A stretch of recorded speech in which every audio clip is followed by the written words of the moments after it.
কাশীপুরে সাধনায় মগ্ন নরেন্দ্রর মন শ্রীরামকৃষ্ণের কৃপায় বহু অনুভূতি লাভে সমর্থ হয়। তিনি ধ্যানাকালে ললাটের মধ্যে এক ত্রিকোণাকার জ্যোতি দর্শন করিতেন। ঠাকুর উহাকে ব্রহ্মজনী বলিয়া নির্দেশ করেন। অনেক সময় নরেন্দ্র দেখিতেন ধুনির পার্শ্বে নানা দেবদেবীর সমাগম হইতেছে।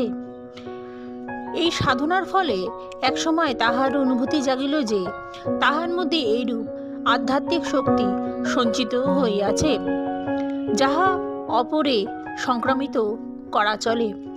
সুতরাং পরীক্ষাচ্ছলে শিবরাত্রির গভীর নিশীথে ধ্যানকালে স্বামী অভেদানন্দকে স্বীয় অঙ্গস্পর্শ করিয়া থাকিতে বলিলেন। ঐরূপ করিলে অভেদানন্দর বোধ হইল যে যেন একটা বৈদ্যুতিক শক্তি তাহার মধ্যে প্রবেশ করিতেছে। তদাবধি ভক্ত অভেদানন্দ ঘোর বৈদান্তিকে পরিণত হইলেন।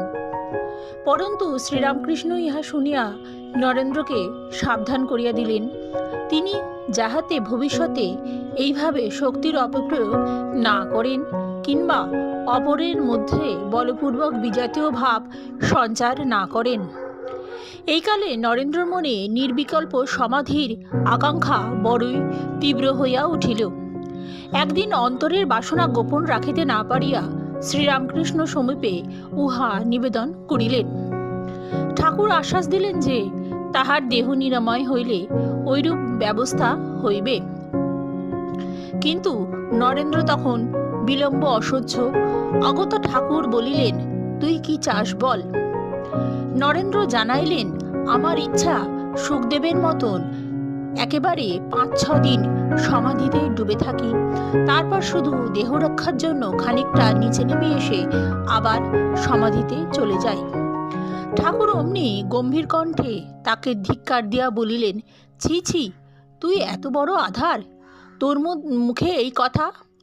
আমি ভেবেছিলুম ওথায় তুই একটা বিশাল বটবৃক্ষের মতন হবি, তোর ছায়ায় হাজার হাজার লোক আশ্রয় পাবে, তা না হয়ে তুই কি না শুধু নিজের মুক্তি চাস।